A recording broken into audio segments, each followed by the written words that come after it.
Bueno, les decía yo que los terpenos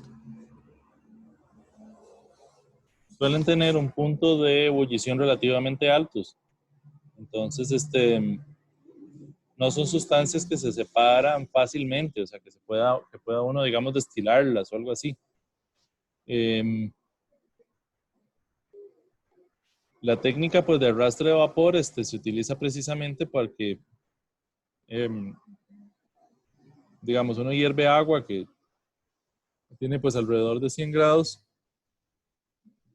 y con el vapor logra arrastrar este tipo de compuestos que algunas veces el punto de ebullición está, es hasta superior a los 200 grados, eh, pero la presión de vapor del agua pues los arrastra, ¿verdad? Con una gran cantidad de agua se logra llevar esa pequeña cantidad de aceite. El hecho de que el punto de ebullición sea relativamente alto pues es interesante, eh, porque bueno, son compuestos responsables por olores, ¿verdad? Y pues si fuesen compuestos que se evaporaran demasiado rápido, el olor no duraría mucho, ¿verdad?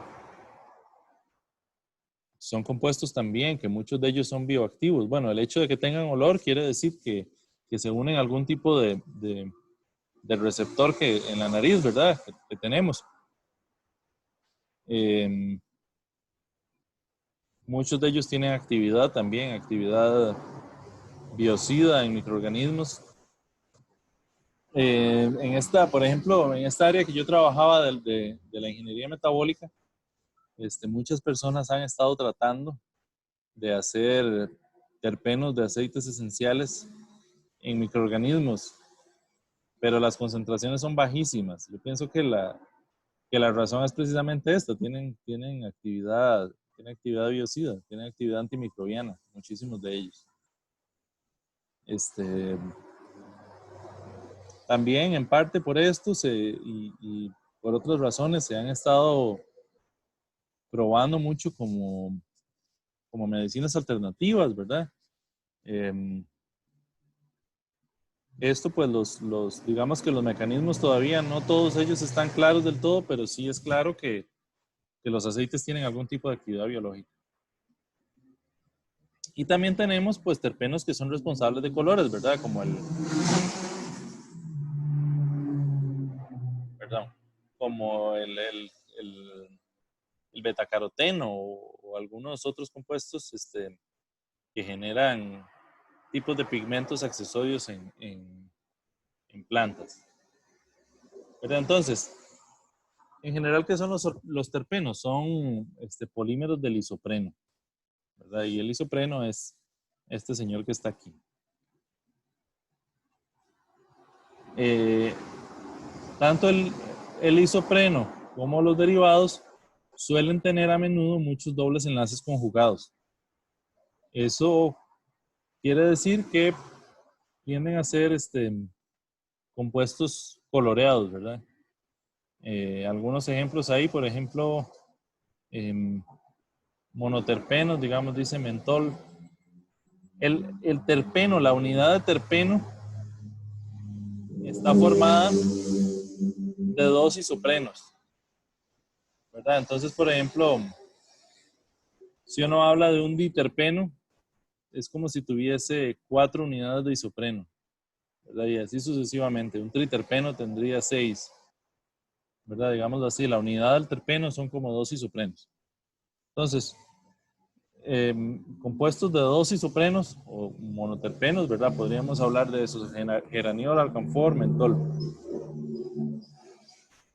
Diterpenos, ¿verdad? Por ejemplo, el pitol, que es un componente de la clorofila. Eh, triterpenos, el, el escualeno, que es un precursor del colesterol. Tetraterpenos, por ejemplo, santófila, caroteno, ¿verdad? Carotenoides, compuestos también con pigmentos de las plantas, ¿verdad? Y el poliisopreno o politerpeno es como el látex, ¿verdad? El caucho natural. Eh, Vamos a ver si está por acá.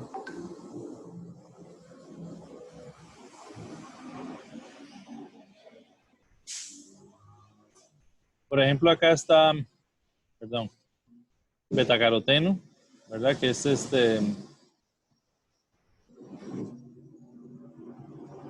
un, un compuesto clásicamente conocido porque es precursor de vitamina A y es pues, colorante de la zanahoria y colorante también que se suplementa en muchísimos alimentos, ¿verdad?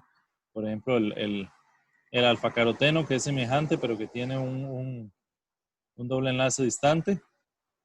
¿Verdad? Una cosa como el licopeno, que también es un pigmento de las plantas. Y una cosa como la luteína. Ellos, y yo no sé si ustedes lo han oído, se suelen caracterizar también por ser antioxidantes. La razón por la cual son antioxidantes es porque ustedes saben, la oxidación biológica media mucho la formación de radicales libres. Compuestos oxigenados tienden a formar radicales libres, que son sustancias pues, muy reactivas y que tienden a atacar moléculas orgánicas, hacer algún tipo de reacción de descomposición. Este tipo de compuestos que tienen ese sistema de dobles enlaces poliinsaturados eh, fácilmente, fácilmente atrapan, por decirlo así, los radicales libres. Y esto pues evita que reaccionen con otras cosas y que generen otro tipo de reacciones de descomposición. Ok. El limoneno, por ejemplo, que es un componente del aceite esencial del limón, no es el único componente, pero es uno de los componentes, ¿verdad? Eh, Se han propuesto utilizar también este tipo de compuestos como disolventes. Eh,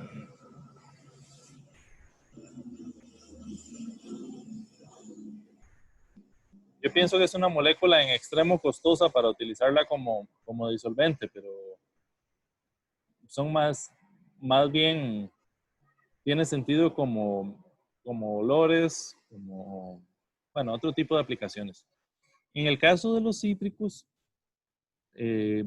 cítricos suelen tener una concentración relativamente alta de aceites, especialmente en la cáscara. Eh, de ahí,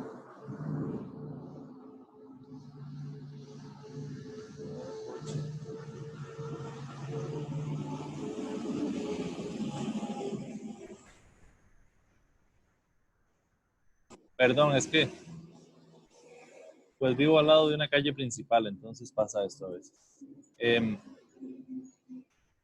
los, los, los cítricos tienen una concentración relativamente alta, entonces incluso no es necesario hacer el arrastre con vapor, sino que algunas veces, por mera compresión de las cáscaras, de los zumos, digámoslo así, se logra separar el aceite. Entonces es un aceite, además que es relativamente abundante, porque hay plantas que el rendimiento de aceite es muy pequeño. Eh, el aceite esencial es relativamente barato. Entonces, por ejemplo, es bien común encontrar que ustedes compran todo tipo de jabones de cocina o este tipo de cosas y que tienen olor a limón, ¿verdad? Porque es un aceite relativamente barato. Y pues el último grupo que tenemos es el grupo de los esteroides.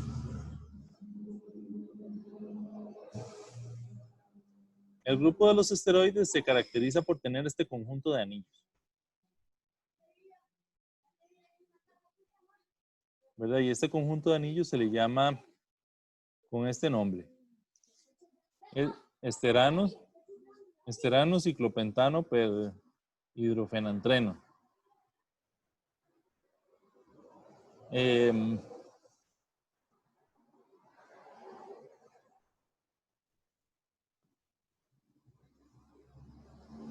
Uno puede consumir los aceites esenciales. Eh, Pues sí, pero en bajas cantidades. El asunto es, por ejemplo, si uno tiene un aceite esencial puro, eh, bueno, yo no sé si ustedes han visto, o sea, a veces en estos que venden, por ejemplo, para poner en los quemadores y esto, que van liberando el olor,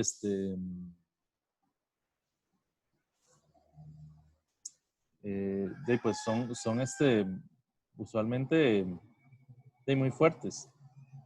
Si uno, por ejemplo, se mandara un poco así, digamos, tomado de un aceite puro, pues sería una cosa así como muy, muy fuerte, pero los alimentos contienen, ¿no? Ajá.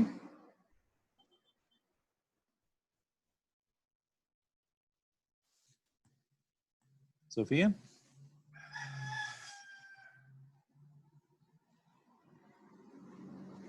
Es que ayer estaba viendo giros y la persona llegó y puso un poco, estaba hablando de los aceites esenciales y dijo que uno podía tomárselos. Entonces yo me quedé demasiado confundida porque yo dije, si uno cuando los extrajo, uno usa varios químicos, ¿cómo es posible que uno se los puede tomar en sí? O sea, ella decía que uno podía agarrar una gota y echarla en el té y yo me quedaba como, ¿qué pex? O sea, es posible, digamos. O sea, no son malos para uno. No debieran tener otros químicos. Por ejemplo, si uno los hace por arrastre de vapor, eh, pues lo otro que está utilizando para extraerlo es agua. O sea, no debieran de tener otros químicos, o por compresión o por cualquiera de estas técnicas. Por lo general no se extraen utilizando disolventes. Sí, si uno, por ejemplo, lo agrega, digamos que es una gota en el té o algo así, un poco más disuelto, eh, sí, pues le va a dar cierto sabor, cierto olor, y no hay ningún problema, pero eso es diferente, digamos, a tomarse un poco de un aceite puro, que es una cosa así muy fuerte, ¿verdad? Pero ellos, esencialmente es como tomar, no sé, el olor de una planta y concentrarlo. No hay razón, digamos, no es algo, digamos, tóxico, ¿verdad? Sencillamente el aceite puro es una cosa muy concentrada, como muy fuerte, nada más. Bueno, entonces les decía que los esteroides tienen este tipo de anillo que se llama el esterano tetrahidrofenantreno. Y ellos además tienden a formar como ¿cómo decir? Cuando esto lo ponemos como en estructuras de sillas, tienden a formar como una media luna. Creo que no lo puse, pero bueno, son unas estructuras interesantes. Se han llegado también a pensar como esa media luna, como de qué manera interactúa con otros compuestos, ¿verdad? Dice acá que el colesterol es el más importante de los esteroides. Eh, ¿Alguno sabe para qué sirve el colesterol? Aparte de para tapar las arterias. Profe, yo creo que, bueno, yo había escuchado que era un agente que aportaba rigidez a las membranas. Exactamente, esa es la principal función. Eh, y en el caso de los hongos hay uno, ay, perdón, olvidé el nombre. Ergosterol, profe, ¿Cómo? ergosterol. Ergosterol, sí, que es muy parecido, que cumple la misma función. De hecho, varios de los antifúngicos atacan la ruta de biosíntesis, ¿verdad?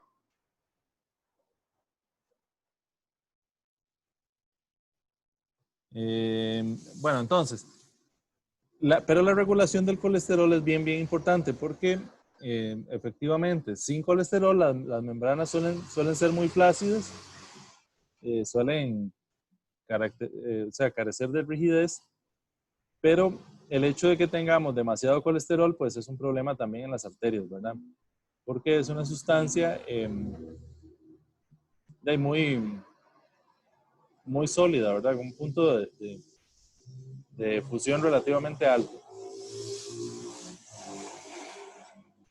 Y hay otro tipo de esteroides, ¿verdad? Por ejemplo, aquí dice hormonas sexuales, corticoides, ácidos biliares, ¿verdad? La provitamina D3. Entonces, bueno, y esta es otra pregunta. ¿Ustedes han oído sobre el colesterol bueno y el colesterol malo?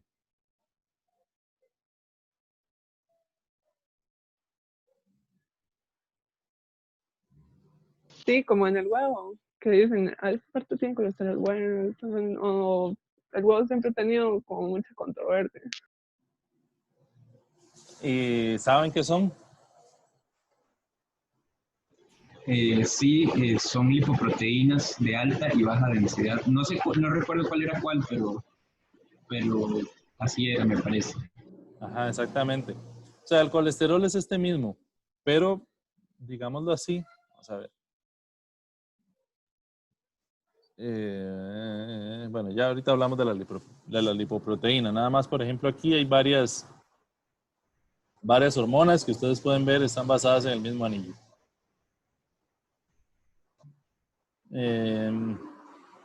Y esto que hablábamos de que el colesterol se mete dentro de las membranas y les da un poco de rigidez. Entonces,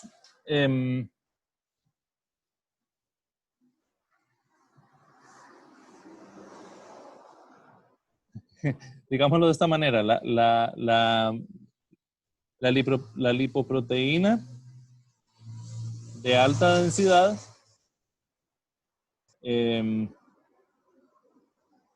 es como la que va recogiendo y la lipoproteína de baja densidad, ¿verdad? Estos nombres pues finalmente vienen del inglés, ¿verdad? El high density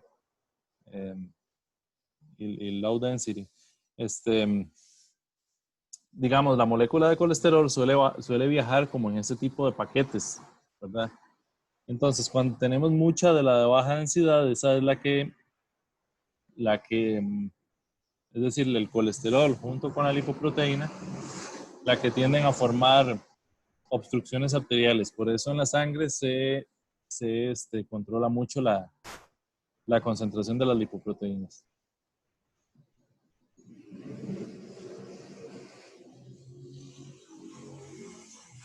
¿Verdad? Dice acá. Ajá. Perdón, si es la misma molécula de colesterol, ¿qué es lo que cambia?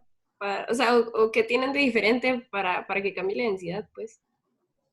O sea, la densidad de la lipoproteína. La lipoproteína entendemos que, ¿cómo les digo? La lipoproteína viaja como en un paquete. Es decir, está la lipoproteína y está el colesterol ligado a ellos, formando como una especie de partículas, ¿verdad? Entonces, digámoslo así, esas burbujitas, dice que las de baja densidad son las que van como liberando, ¿verdad? Lo cual es necesario. ¿Por qué? Porque el colesterol tiene que distribuirse en todo el cuerpo para que se utilice en las membranas, ¿verdad? Y para que se mantenga la rigidez de las membranas. El problema es que si se libera demasiado, entonces tiende ya a formar agregados en las arterias y este es el problema. La de alta densidad, más bien digamos que en esos paquetes va como recogiendo, ¿verdad? Igualmente, ambas son como un vehículo, es decir, viaja la proteína que aparte de la parte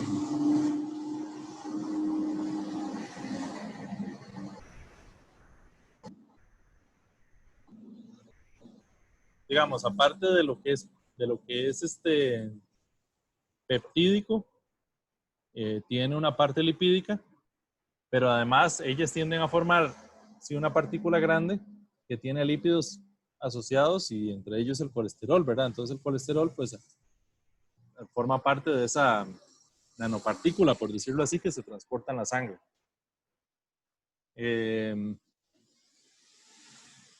Entonces, el equilibrio tiene que ver, digamos, o la cantidad sana de las lipoproteínas tiene que ver con con esto, con que no se acumule el colesterol en la sangre, digamos, el colesterol en las arterias, digámoslo así. Si uno tiene la lipoproteína de alta densidad que va como recogiéndola y llevándola vehiculizada, pues no tiende a ser un problema de salud, ¿verdad? Si uno tiene pues mucha de la baja densidad, es más posible que ya tienda a formar agregados en las arterias. ¿Se entiende? Sí. Sí, profe. Ok. Vamos a ver.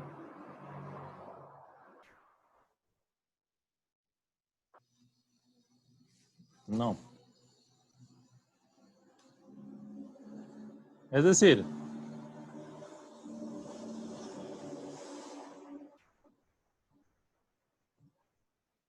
la proteína, pues tiene ahí algunos lípidos enlazados, ¿verdad? Y esto tiende a formar ahí como un tipo de partícula. En esta partícula hay partes proteicas, ¿verdad? Partes lipídicas enlazadas y además las moleculitas del colesterol se transportan,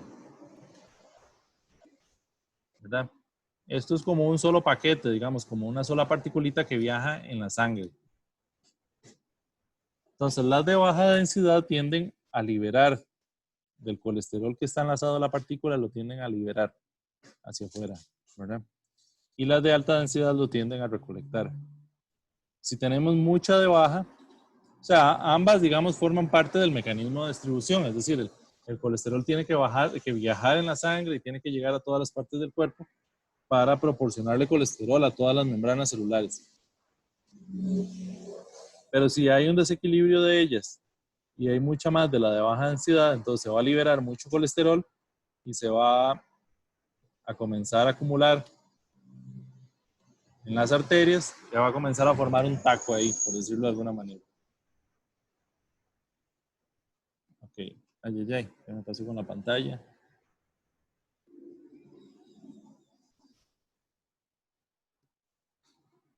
Ok. Y pues esto es lo último que íbamos a ver acerca de los lípidos. Se quedó pegado esto, perdón.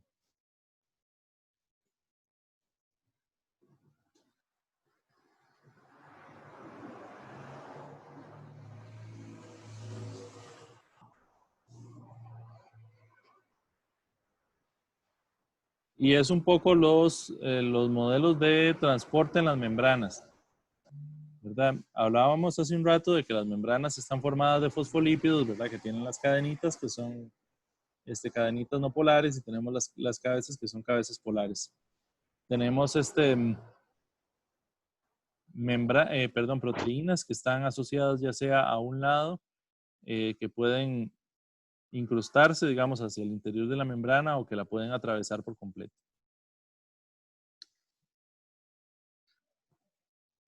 Entonces, un poco, ¿cómo es el movimiento y transporte de las membranas? Digamos que uno pensaría como que esto no está totalmente rígido, sino que los fosfolípidos se pueden mover un poco, ¿verdad? Ya sea en la misma superficie de la membrana, ¿verdad? Podrían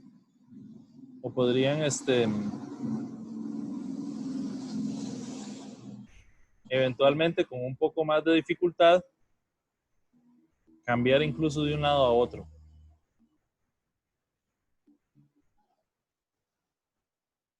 Entonces dice acá que según el modelo se mueven, se pueden difundir sobre la membrana.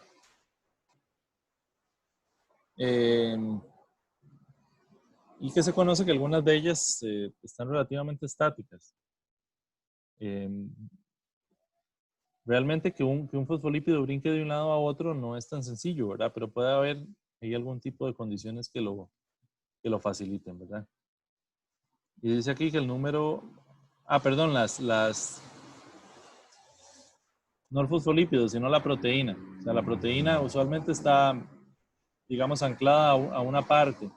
Dependiendo del tipo de proteína, si realiza funciones intracelulares, pues, y está en la membrana, posiblemente estará del lado interno de la membrana, ¿verdad? Mientras que hay otras que estarán del lado externo, facilitando algunos procesos que la célula necesita hacer en el exterior. Entonces, hay algunas de ellas que son integrales,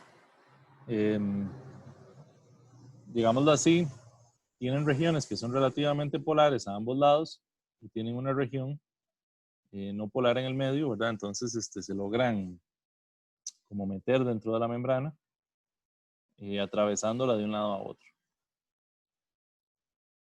¿verdad? Entonces, algunas serían totalmente transmembranales y algunas serían no transmembranales, es decir, nada más están de un lado, pero llegan hasta el interior de la membrana, ¿verdad? Podríamos tener algunas que son periféricas, que realmente nada más están, digamos, enlazadas a un conector que está pegado a la superficie de la membrana. Y están ahí, pues, realizando alguna función que posiblemente es necesaria cerca de ese lugar, con cierta relativa movilidad. Entonces, por ejemplo, aquí algunos ejemplos de algunas de ellas que son transmembranales y algunas otras de ellas que están unidas covalentemente a algún lípido cerca de la membrana.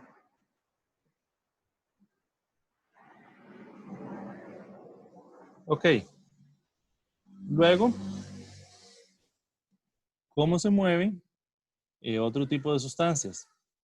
En principio, si uno tiene una sustancia que sea relativamente no polar, estas sustancias pueden sencillamente difundir a través de la membrana, ¿verdad? Es decir, con el butanol, por ejemplo, se creía mucho esto, es decir, es una sustancia relativamente orgánica y relativamente pequeña. Ellas pueden meterse en las cadenas fosfolipídicas y atravesar hasta el otro lado. Dice acá que esa difusión pasiva para moléculas pequeñas depende de la agitación térmica, depende del gradiente de concentración, ¿verdad? Por supuesto. Depende del gradiente eléctrico. Depende de la solubilidad en los lípidos o el coeficiente de permeabilidad. Es decir, hay membranas que son más difíciles de atravesar que otras. Y del gradiente de presión.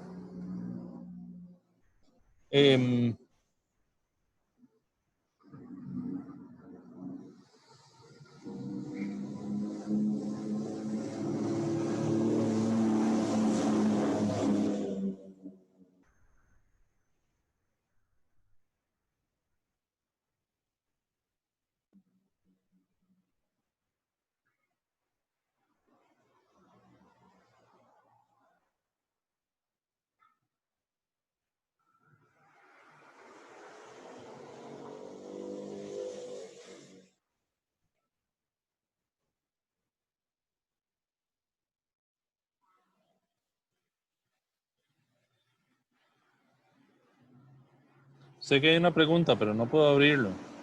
No sé qué pasa. Ah, bueno, Sí, ya. era de mi parte, ¿qué es la agitación térmica? Ustedes saben que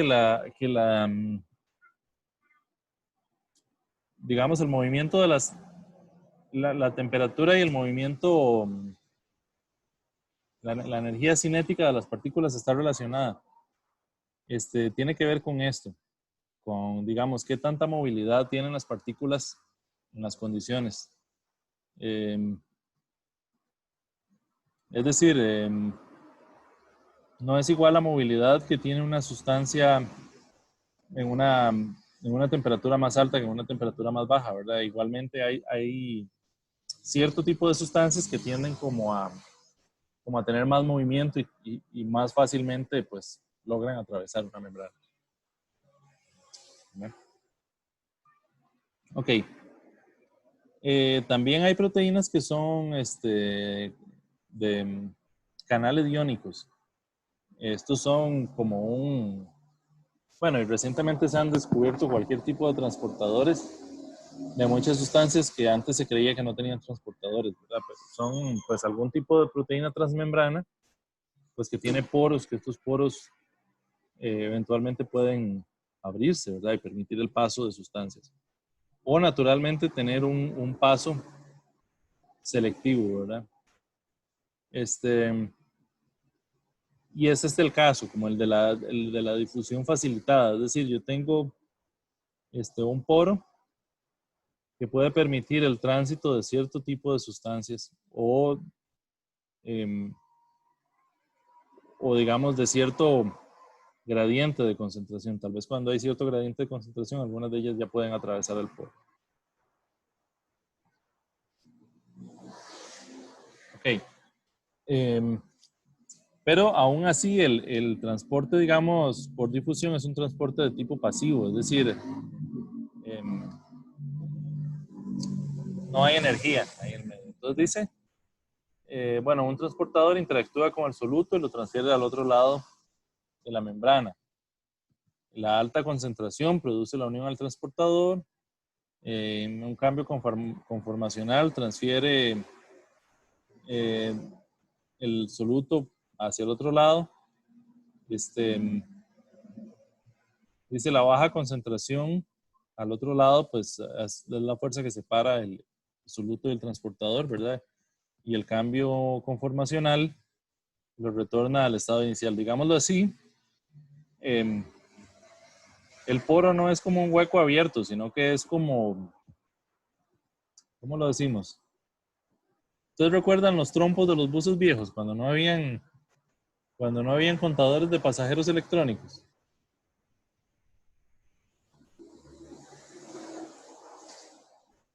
¿Verdad que uno llegaba? No. Era, era como digamos, era como una baranda dividida en cuatro, ¿verdad? Entonces uno llegaba, le pagaba al chofer y tenía como que empujarlo, ¿verdad? Donde usted lo empujaba, entonces usted pasaba moviéndole, haciéndole un clic, ¿verdad? Un cambio de conformación, por decirlo así. Entonces ya le quedaba cerrado al otro que venía y usted ya podía entrar, ¿verdad? Digamos que es algo así, o sea, lo que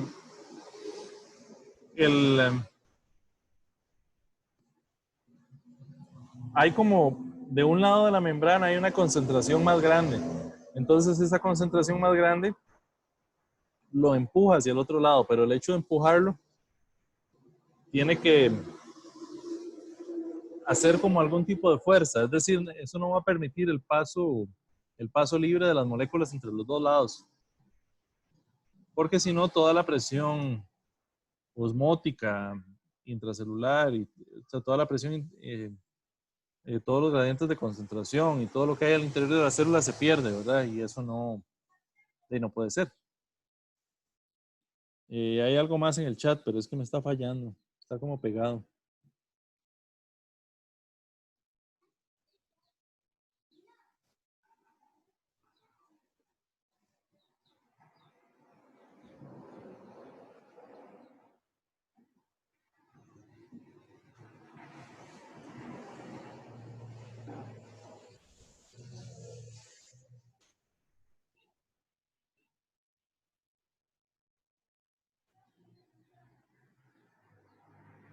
Ok, bueno, otro tipo de difusión facilitada, dice perdón, esto mismo de la difusión facilitada, dice, la velocidad depende del gradiente de concentración, es decir, evidentemente, entre más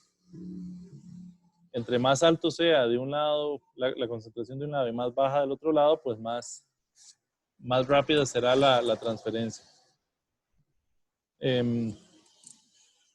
Dependen también de la cantidad de transportador disponible, ¿verdad? Y algunas veces la expresión celular depende un poco pues, de las necesidades y también de la interacción del soluto con el transportador. Es decir, hay transportadores que son más selectivos para algún tipo de ion o para algún tipo de soluto que otros, ¿verdad? Y también pues de la rapidez de los cambios conformacionales, que esto tiene que ver con ya el funcionamiento en sí mismo del transportador, es decir, qué tanta resistencia pone o no al flujo de los compuestos, ¿verdad? Y el otro tipo de transporte que tendríamos es el transporte activo. El transporte activo es incluso capaz de hacer transporte de moléculas que no sean, ¿cómo decir?, incluso en contra del gradiente de concentración. Es decir, un proceso que no necesariamente es espontáneo, es decir, que puede requerir energía. Entonces, ya sea que el proceso sea espontáneo o no, el transporte activo suministra energía, de manera de que lo va a hacer de una manera más eficiente, ¿verdad?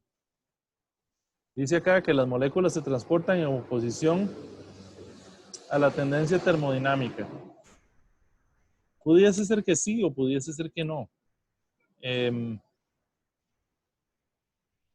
Pero en el caso que sea con la tendencia termodinámica,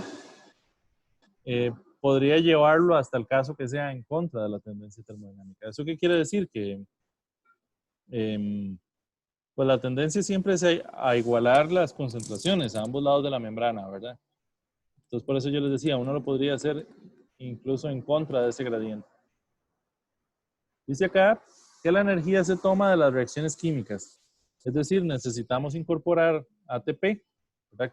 Que ustedes recordarán tal vez de biología y esto, que es un transportador como una moneda energética, por decirlo así, en el organismo, ¿verdad? Y el ATP se consume para realizar este tipo de transporte. Y un ejemplo de esto es la bomba de sodio y potasio, ¿verdad? Que permite mantener un nivel de sodio bajo y un nivel de potasio alto. Dice que mantiene un potencial eléctrico negativo dentro de la célula, ¿verdad? Para esto hay una ATPasa que recibe pues la energía del ATP, ¿verdad? Haciendo la hidrólisis del ATP en ADP, que toma 3 sodios del interior, hidroliza un ATP y luego toma 2 potasios y los mete a la célula. Entonces, en comparación, la difusión pasiva sencillamente pasan los compuestos a través de la membrana. Tienen que ser compuestos relativamente lipídicos. La difusión facilitada, hay un tipo de poro o canal que parcialmente permite el paso de algunas de ellas. Y el transporte activo, en el cual hay un suministro de energía para realizar el proceso, ya sea que este proceso sea espontáneo o que no lo sea. Y esa es la parte de lípidos y membranas del día de hoy. ¿Preguntas? Profe, yo tenía unas dudas. Ajá. Una con respecto a los triglicéridos, que usted dijo que tenían un carbono asimétrico. Ajá. En la naturaleza se favorece algún tipo de enantiómero, digamos, por ejemplo, usted ve que en otras biomoléculas de la naturaleza favorece un enantiómero sobre otro. ¿Con los triglicéridos sucede algo parecido o no? Creo que sí, pero eso mejor te lo confirmo. Vamos a... O sea, esto no es tan relevante, pero creo que sí, que en el medio hay un tipo de conformación.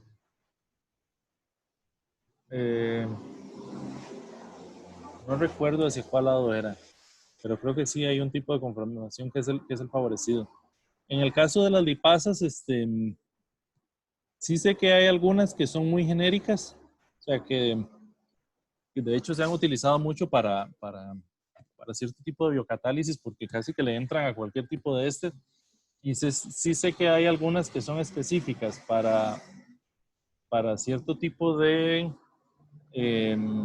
estereoisómero o que al menos tienen cierta selectividad. Por ejemplo, he visto que para esterificación de ácido láctico racémico se pueden utilizar algunas enzimas que tienen más afinidad por una de ellas. O sea, entendemos, las lipasas suelen hacer tanto la reacción de esterificación como la reacción de hidrólisis. Algunas de ellas tienen cierta selectividad. Entonces, hay cierto tipo de procesos en los que sí la estereoisomería es mucho más importante y hay otras que no, que son como muy promiscuas, o sea que pueden realizar todo tipo de enlaces, pero en el caso de los triglicéridos y los fosfolípidos, si hay algún tipo de conformación favorecida, eso sí te lo voy a quedar por confirmar. Ok, muchas gracias, profe. ¿Algo más?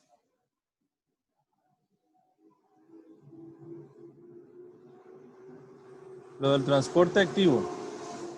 Sí, en ese caso no entendí bien, tipo, refiriéndonos a lo que sería termodinámicamente, porque algo dijo usted de que a veces no era que usted necesita, no sé, es que no lo entendí, hubo una parte que usted la O sea, mezcló con la lo del transporte activo sencillamente es que se incorpora energía. Ajá. Entonces, ¿cómo se incorpora energía?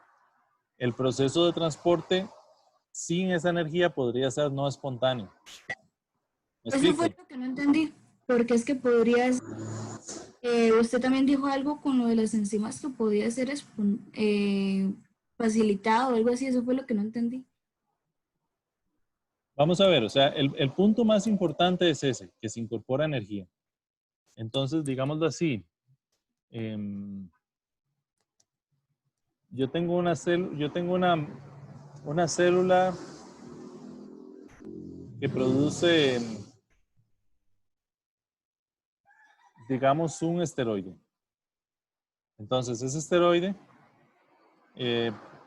tal vez es relativamente grande, tal vez la difusión en la membrana por esa razón no es tan buena. Entonces la célula tiene un mecanismo de transporte que lo toma del interior y lo transporta hasta el exterior. Entonces, si ese mecanismo es activo, es decir, hay energía involucrada en el funcionamiento del transportador, ese transporte podría llegar al nivel de que la concentración en el exterior llega a ser más alta que la que hay en el interior. Esto sería contrario a la termodinámica. ¿Por qué? Porque naturalmente lo termodinámico sería que el transporte ocurre mientras la concentración del interior es más grande, ¿verdad? Eso es lo que espontáneamente haría que las moléculas salgan. Y en el momento en el que la concentración se iguala, ya el transporte, digamos, por pura difusión, por puro transporte pasivo o facilitado, ya no podría ocurrir. Ahora, si el transporte es activo, si hay energía involucrada, sí podría ocurrir mucho más allá de esas condiciones. Es decir, podríamos llegar a tener una concentración mucho más alta fuera de la célula que la que hay dentro de la célula. Y la razón por la cual este proceso es posible es porque hay un suministro de energía. ¿Me explico?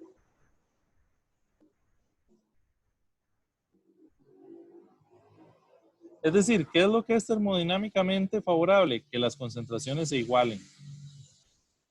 Entonces, si yo tengo una concentración intracelular mayor, ellos van a tender a salir. ¿Por qué? Porque las concentraciones se tienden a igualar. Pero si yo le estoy incorporando energía a ese transportador, podría llegar hasta hacer lo contrario, por decirlo de alguna manera.